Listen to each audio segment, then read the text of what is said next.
Madam Vice President, Tyree, you're an inspiration. Thank you for sharing your story.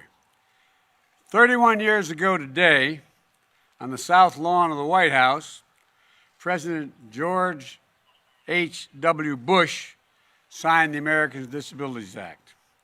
He was surrounded by disability advocates and bipartisan members of the United States Congress, just as we are today.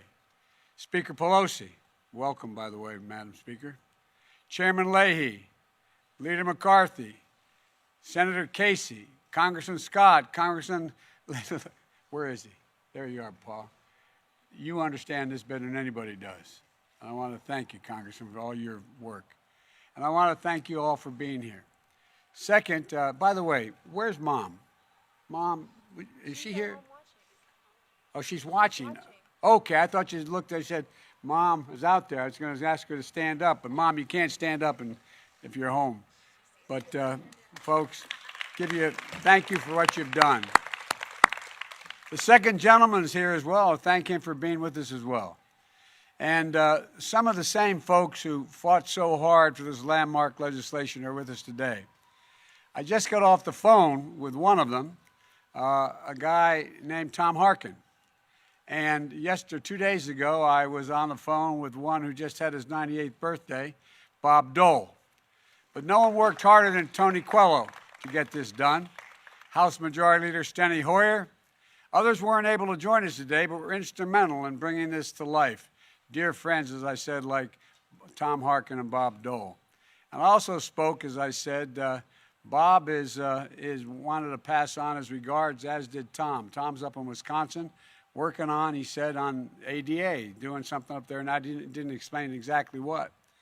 There's still more with us that are here in spirit, like Ted Kennedy, Major Owen, the Congressman Major Owen, countless other advocates. I was enormously proud to be a co-sponsor of the ADA, as Pat Leahy was as well, if I'm not mistaken, as a member of the United States Senate. And I'm proud to be here today as president alongside so many fearless champions who represent the ongoing legacy of this law from the foundations to its future. 31 years ago, after its passage, many Americans have never lived in a world without the ADA. Generations have grown up not knowing a time before it existed. But many of us can still recall in America where a person with disability was denied service in restaurants and grocery stores, and could be, where a person using a wheelchair couldn't ride in a train or take a bus to work or to school, where an employer could refuse to hire you because of a disability. An America that wasn't built for all Americans. Then we passed the ADA and made a commitment to build a nation for all of us, all of us. And we moved America closer to fulfilling that promise of liberty and justice, and maybe most importantly, dignity and equality for all. You know, and perhaps most importantly, we did it together. This was a Democratic bill signed by a Republican president, a product of passion and compassion, not partisanship. Progress that wasn't political, but personal to millions of families. I'll never forget the moment the ADA passed.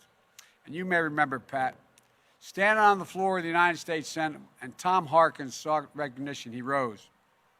And the first time in the history that I'm aware of, in the United States Senate, he stood up and he signed in a speech to his brother. Tom wasn't just sending a message to millions of deaf and hard of hearing folks. He was speaking to his brother, Frank. It was personal to him. It was personal to Bob Dole as well, who lost the use of his right arm in a heroic effort during World War II, who laid out in a hospital for almost 3 years. His injury is listed, and they've also lasted an entire lifetime. But like so many Americans, he turned his disability, his apparent limitation, into greater purpose and will. He made the rights of disabled Americans a lifelong cause. And for more than 60 million Americans living with disabilities, the ADA is so much more than a law. It's a source of opportunity, participation, independent living, and respect and dignity. The bulwark against discrimination and a path to independence. And for our nation, the ADA is more than a law as well. It's testament to our character as a people, our character as Americans. It's a triumph of American values. But of course, this law didn't bring an end to the work we need to do. Today, too many Americans still face barriers to freedom and equality. But thanks to this movement that spans all races, beliefs, backgrounds, and generations, we're once again making progress together. In my first day in office, I was proud to sign an executive order establishing a government-wide commitment to advancing equity, including people with disabilities. And I was proud to appoint the first ever White House Disability Policy Director, Kim Noxted. Where are you, Kim? Where's Kim? Thank you, Kim. And I'm ensuring that dignity and rights of disabled Americans are lifted up in every policy we pursue, from continuing to make sure that this administration looks like America, appointing people with disabilities to positions across the government. In the American Rescue Plan, we were able to include substantial support for schools that better serve students with disabilities and expanding access to vaccines for disabled Americans. As part of my Build Back Better plan, it was already mentioned, we proposed $400 billion to expand access to home and community-based care, helping people with disabilities and older adults live more independently. And I'm glad that Congress is beginning to move on the Better Care, Better Jobs Act, championed by my buddy Bobby Kasem. Bobby, thank you, which builds on that effort. This past year, the entire nation saw just how vital our caregivers are and how critical home-based care truly is for so many Americans. This legislation will help ensure that caregivers are fairly compensated for their work.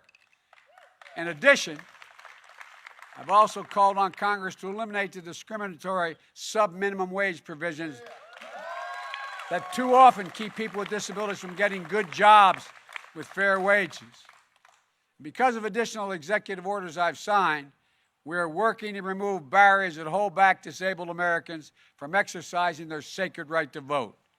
And we're ensuring that the federal government is a model employer when it comes to wages, accommodations, and opportunities to advance people with disabilities. That's a firm commitment.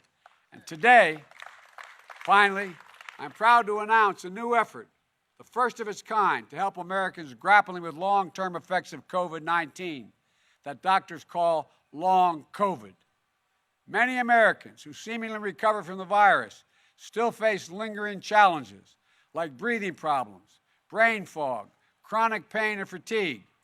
These conditions can sometimes rise to the level of a disability. So we're bringing agencies together to make sure Americans with long COVID who have a disability have access to the rights and resources that are due under the disability law, which includes accommodations and services in the workplace, in school, and our healthcare system, so they can live their lives in dignity and get the support they need as they continue to navigate these challenges. We've made important progress, but we still have work to do.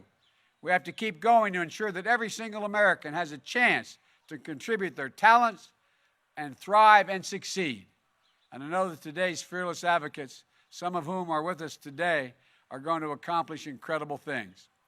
People like Mr. Tootle. Where are you? Stand up, man. Thank you.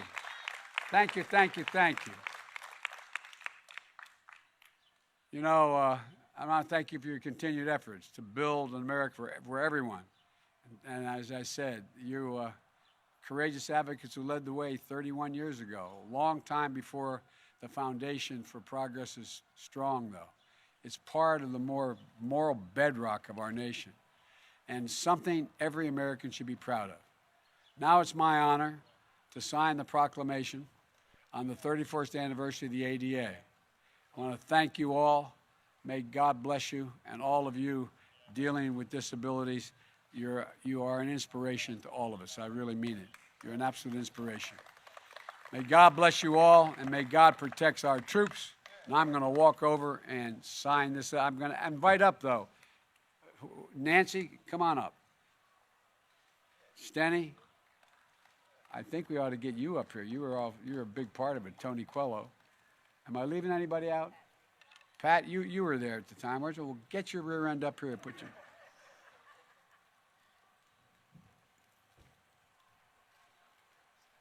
The leader is taking his camera because Pat would rather use his camera than I think anything else. Yeah, come on. Tony, you get right in the back here. You were a big, gigantic part of this. Okay. Pat, come on. All right. Anniversary of the Americans with Disabilities Act, 2021. Hey.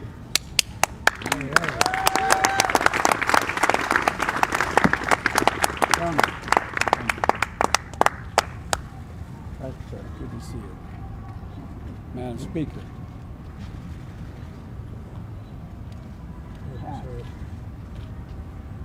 What? I will, but I want to make sure I got all the... Yeah.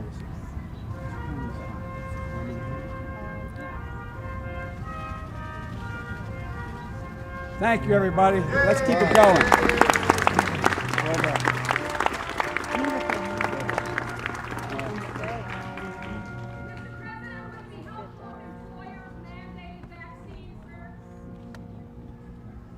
Mr. President, do you have confidence you can get the unvaccinated Americans vaccinated? We have to. How?